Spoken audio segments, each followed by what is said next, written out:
नमस्कार दोस्तों, मैं हूँ गोविंद और आप सुन रहे हैं हॉरर कहानी, वो भी मेरी ज़ुबानी। दोस्तों, आज फिर से एक नई कहानी आपके सामने हाजिर है।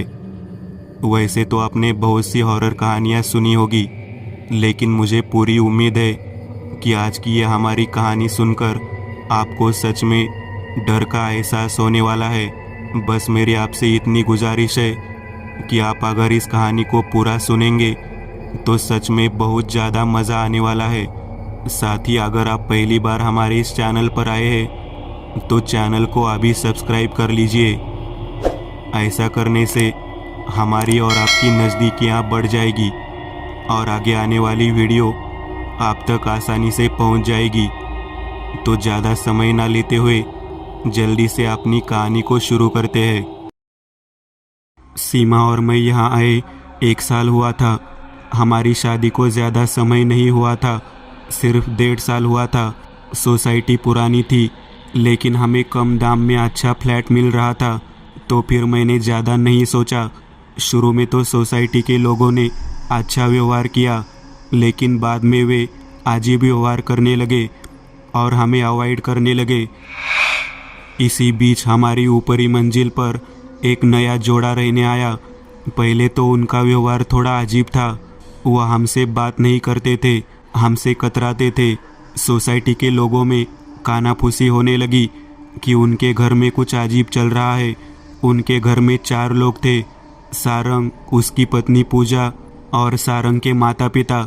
चूंकि सीमा को दूसरे लोगों के घरों में चोरी छिपे झांकने की आदत थी, इसलिए वह दोपहर में उनके फ्लैट में जाकर अंदाज़ा लगाती थी कि अंदर क्या चल रहा है। मैंने कई बार उसे इन बातों पर सुनाया था, लेकिन सीमा ने मेरी एक न सुनी और झांकती रही। तुझे पता है, वो ऊपर वाले देशमुख है ना, उनके घर में कुछ अजीब चीज़ें चल रही है। आज ही मैंने सुना कि वे लोग अगले शुक्रवार को आत्मा को बुलाने का कोई अनुष्ठान करने जा रहे हैं।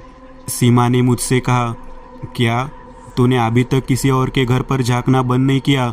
मैंने झुंझला कर कहा, वो इम्पोर्टेंट नहीं है। आज रेशमा, जो सोसाइटी में काम करने आती है, मंजू को बता रही थी आपने ही दरवाजे के सामने खड़े होकर बात कर रहे थे।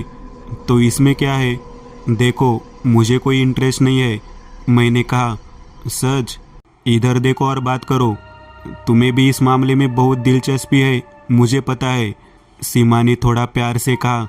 बहुत हुआ, लेकिन फिर हम दोनों काफ़ी देर तक हंसी मजाक करते हुए सो गए। समय रात 11 बजे, शुक्रवार। आज मुझे भी उत्सुकता थी कि आखिर वो लोग क्या करने वाले हैं, क्योंकि सारंग और पूजा दोनों कुछ ले जाते दिख रहे थे। लेकिन शायद रात छुपाने के लिए वह सामने गए, लेकिन बात तक नहीं की। रात 12 बजे उनका दरवाज़ा बंद था। सीमा हमेशा की तरह उत्साहित थी। उसने दरवाज़ा खोला और ऊपर चली गई। मुझसे भी रहा नहीं गया, मैं भी चला गया। हम दरवाजे पर कान लगाकर सुनते रहे। थोड़ी देर बाद अंदर से कुछ अजीब सी आवाज़ें आने लगी। कोई ज़ोर से चिल्लाया, और जब मुझे लगा कि कोई दरवाज़ा खोलकर बाहर आ रहा है तो सीमा और मैं तुरंत नीचे आ गए। दूसरा दिन, सुबह का समय। सीमा दरवाजे पर खड़ी थी, तभी ऊपर से पूजा और सारंग नीचे आते दिखे। और आश्चर्य की बात यह है कि आज उन दोनों ने सीमा से बात की, फिर वो अपने काम पर चले गए। दोपहर को वो दोनों बाहर से आ रहे थे और सीमा और मैं दरवाजे पर खड़े होकर बातें कर रहे थे। इसी बीच मैंने सारंग और पूजा की तरफ देखा और मुस्कुरा दिया। हाय, मैं सारंग देशमुख हूँ। नमस्ते, क्या आप यहाँ नए हैं? हाँ, 1 सप्ताह हो गया। इतने में नौकरानी रेशमा वहाँ से जाने लगी। पहले तो उसने मुझे और सीमा को अजीब नज़रों से देखा और फिर सारंग और पूजा को देखते हुई चली गई। क्या इस इमारत के लोग अजीब है? सारंग ने कहा। हाँ, यह सच है। ये ठीक से बात नहीं करते और ये काम वाली भी ऐसी ही है। वैसे कभी घर आ जाओ। सारंग ने कहा। हाँ बिल्कुल, अब आपने मुझे बुलाया है तो मैं आऊँगा। आप भी एक बार आ जाओ। हाँ ज़रूर, सारंग ने कहा। उनकी भी नई नई शादी हुई थी। फिर धीरे धीरे मैं और सारंग सीमा पूजा अच्छे से घुल मिल गए। हम चारों रोज़ाना बिल्डिंग की छत पर बातें करने के लिए मिलने लगे। सारंग की माँ थोड़ी अजीब थी, हमेशा कुछ ना कुछ चलता रहता था। उसके पिता भी थोड़े जिद्दी थे, वो थोड़े बीमार थे, इसलिए हम जितना हो सके उनके घर जाने से बचते थे। लेकिन आज सुबह बहुत बुरी खबर मिली। पूजा को अस्पताल में भर्ती कराया गया क्योंकि वह अजीब हरकतें करने लगी थी। साथ ही उनके घर में अजीब चीज़ें होने लगी। मैं सारंग के साथ अस्पताल गया, लेकिन सीमा भी वहाँ थी। पूजा को पागलपन के दौरे पड़ने लगे। सीमा को देखकर उसे कुछ सहारा महसूस हुआ। फिर सीमा की भी तबीयत ठीक नहीं थी, तो वह घर आ गई और सारंग और मैं बाहर हॉस्पिटल में बैठे थे। बहुत दिनों के बाद सारंग और पूजा आज पहली बार हमारे फ्लैट पर आ रहे थे। मैं सोफे पर बैठा था और सीमा किनारे बैठी थी। तभी सारंग के पापा उनके मोबाइल पर कॉल किया। क्या? रुको, हम अभी आते हैं, सारंग ने कहा।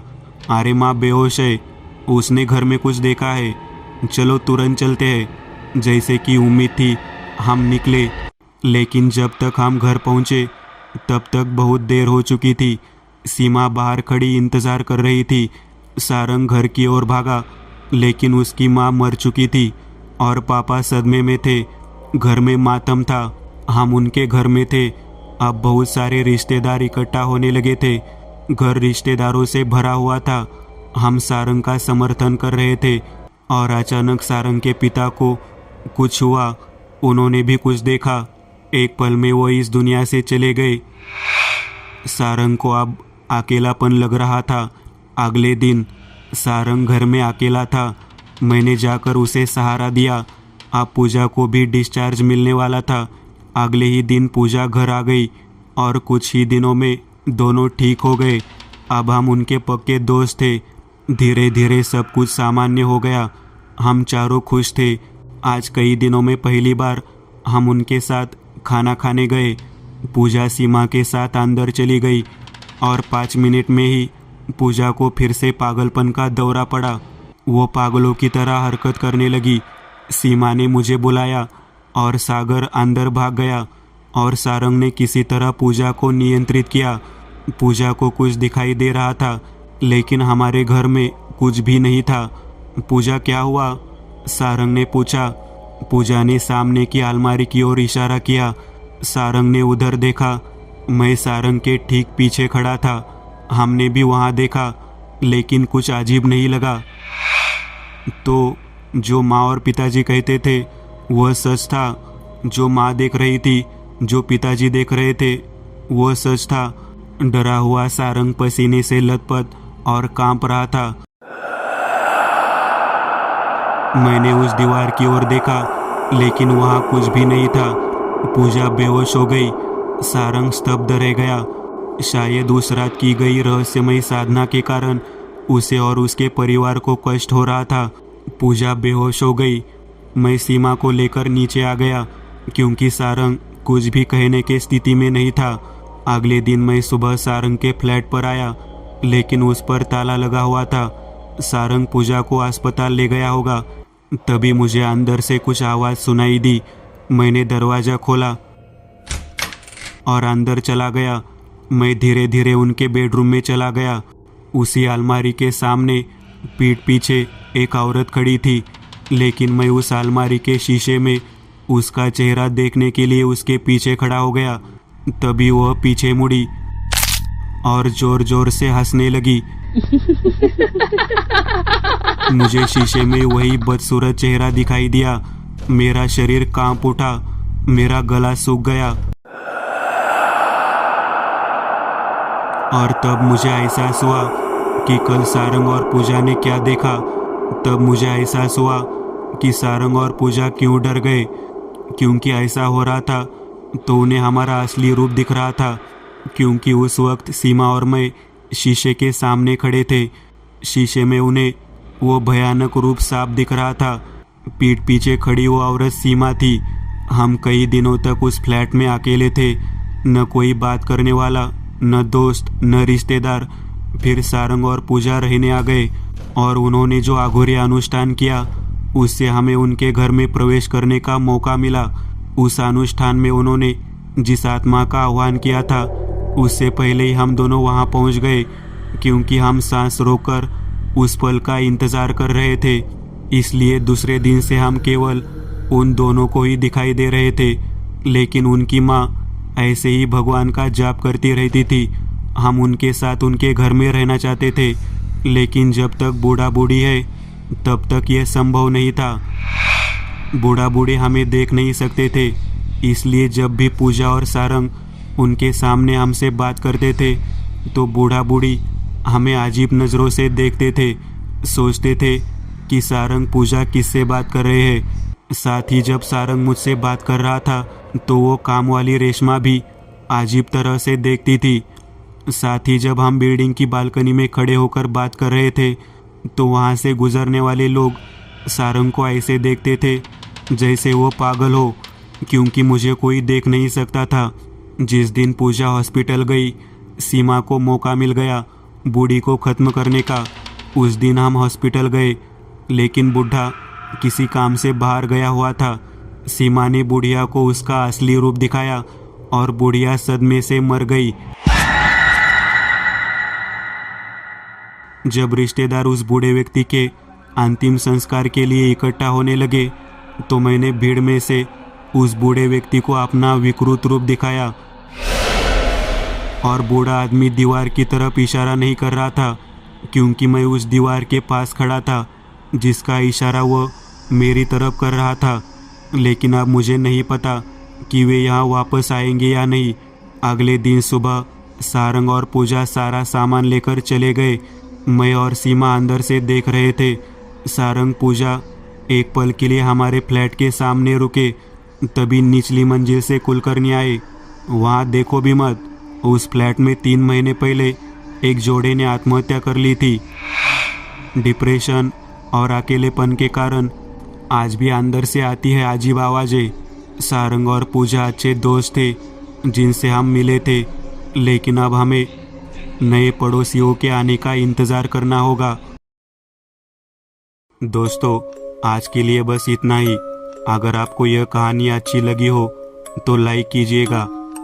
आप में से कई लोग बिना लाइक किए भाग जाते हैं। अगर आपने वीडियो को लाइक किया तो मुझे अच्छा लगेगा और ऐसे ही डरावनी कहानियाँ बनाने के लिए मुझे एनर्जी मिलेगी। तो लाइक ज़रूर करिएगा, और अभी तक आपने चैनल को सब्सक्राइब नहीं किया तो तुरंत सब्सक्राइब करिएगा और बगल वाली घंटी को दबाना ना भूलिएगा।